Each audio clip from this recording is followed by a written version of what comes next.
Kaden, talk a little bit about Joey's vision as a quarterback. He worked the ball around to 7 different guys today. I think at this point, through part of one game and 2 of another, he's thrown touchdown passes, I want to think, to 7 different guys on this offense. Talk a little bit about what makes him unique in that regard. It just comes with the offseason, working hard with each other, gaining that trust, and displaying it for the fans. So we've been known he can do it, and Coach put the trust into him. We trust him. He trusts us. Joey trusts us. So we just go out there and make plays. Take us through your touchdown catch. You really had to use every inch of fingertip to pull that one in. It was easy, for real. He was playing me outside leverage. I took the inside release and just knew I could beat him with speed, and then made a play. Hey, Kaden, something that seems to be a point of focus and that App State receivers do really well is block downfield. It's honestly awesome to watch you and Deshaun Davis and Stroman get really good seal blocks game after game. Can you talk a little bit about that? Yeah, we work every day in practice working on blocks, and we just know if Nate gets the ball, he'll cut and do everything, so we just know we got to block. So he hit the hole, he going to make something happen. So we block for touchdowns. Receivers block for touchdowns, so that's what our job is. Yep. Any other questions for Kaden? Okay, easy enough. Thanks, man. Jordan, why don't you take us through that play? What did you see? There were a couple of times he kind of hung it up. Nick came in and got one, and then kind of a similar type of play when you got yours. What did you see as that play unfolded? So originally, Coach Sloan gave us a post coverage. So when he tells us to win the post, he tells us to have indicator eyes, which means read your quarterback. And the quarterback we played today, he looked in one direction and threw it. So I seen the double move by number 1, and I broke on the ball, and I went up for the ball and came down with it.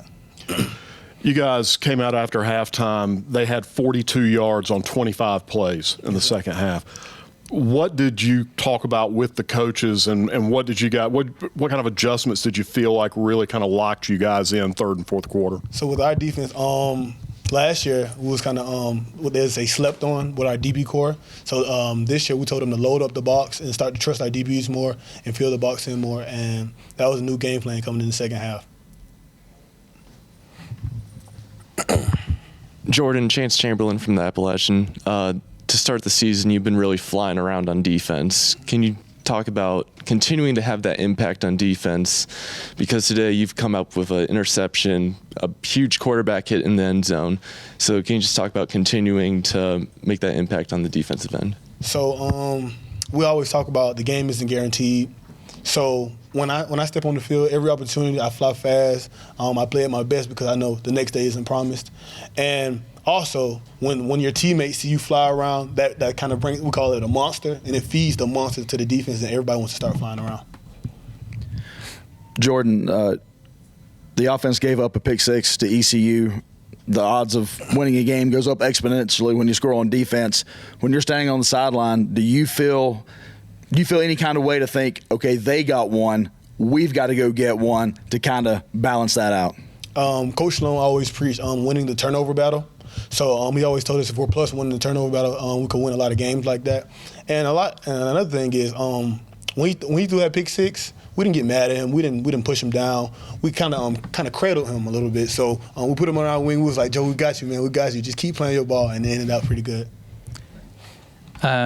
Hey, Jordan, Patrick McCormick with Talk a Democrat. You talked about feeding the monster. As another element of that, the crowd noise, does that amp you guys up when you guys make a big play and they're just yelling and screaming? Man, like when we make big plays and we hear the crowd, that's just like it's like an attribute used to, honestly. It kind of just like it takes it to the next level. Like having our team on the sideline is one thing, but having the crowd behind us just makes us feel like we can be unbeatable.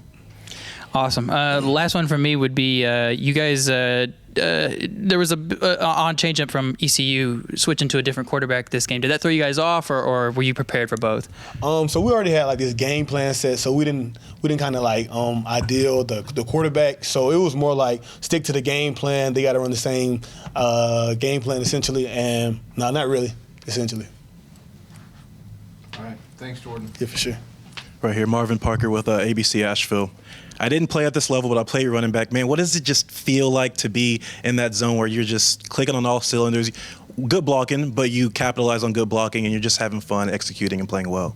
Oh, it's the best feeling in the world, really. just watching my O-line open up the holes. Then when I get out there, the receivers blocking downfield already. It's really just make one man miss or something like that. I love it every time. I love it. Nate, you come out, you break the big play really early.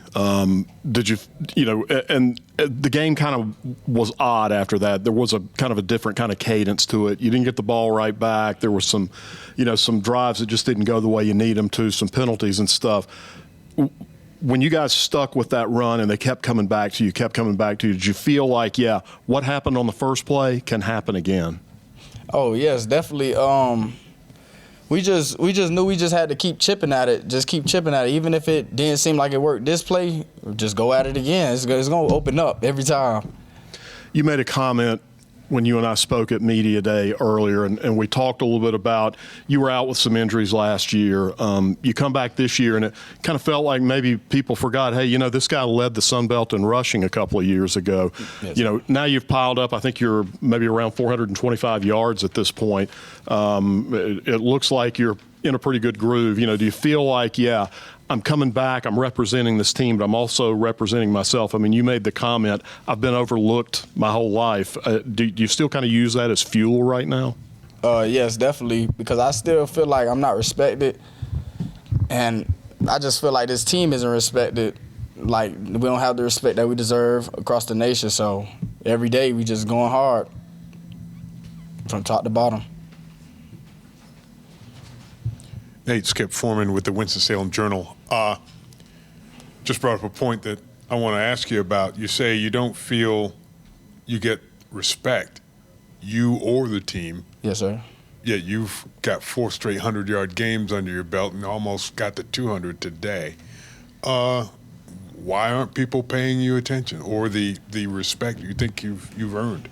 I can't really answer that. I don't know why we don't get the respect we deserve, but we just know that we just put it on our shoulders, another chip on our shoulder, and we just go to work every day. To that end, today, another home game where you had to fight through some adversity, fight from behind, and gain control in the second half.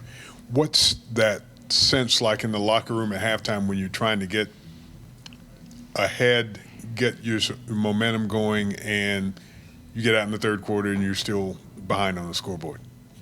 Well, we always preached the middle 8, so we knew coming out the half we had to go score, even if we were down, because we scored in the last 4 minutes going into the half. So that's part of the middle 8.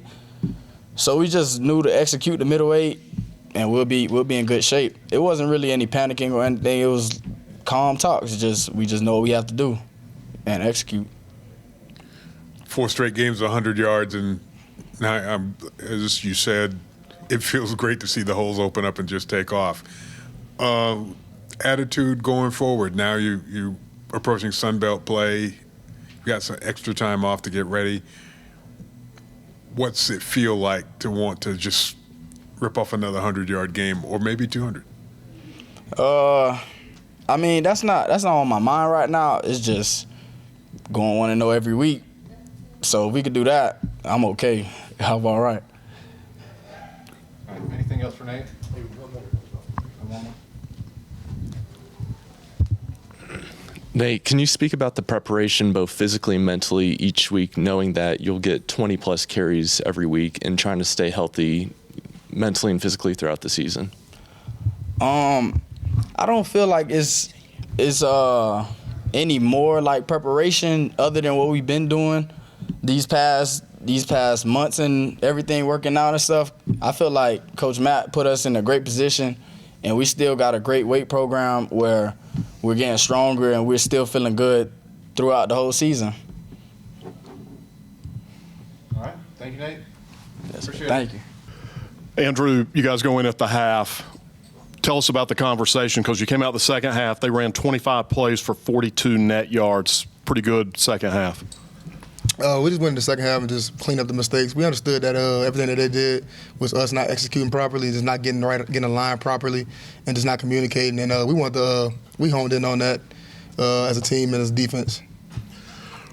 you're in a perfect view to kind of see what's going on in front of you. I mean, you've got a responsibility you're watching, but you also get to see that defensive line do their work, the dogs, coming off the edge. When you guys started really getting pressure in the second half, what was happening up front? I mean, it looked like those guys were just, really teeing off on the O-line. We tell that group, the defensive line group, that in our opinion, we feel like that's the best group in our team. They do an awesome job of just bringing that energy, and I think they felt that they took it as a challenge from last week, just giving up how many yards we gave up in the game, whatever. We wanted to come out and play smash mouth football, and they did a good job of that. Hey, Andrew, this is Patrick McCormick from the Watauga Democrat. You've now played in the 2 highest attended games at Kid Brewer Stadium. What's that like, and how does that feed into the play of the defense? Man, it's awesome, man. Being the Kid Brewer, just having this crowd today with such a big game, it means a lot. I love our fan base. I love everything they bring to us. They energize us so much. Really, that second half with the energy that they created, it allowed us to just continue to feed off that. So I'm really grateful.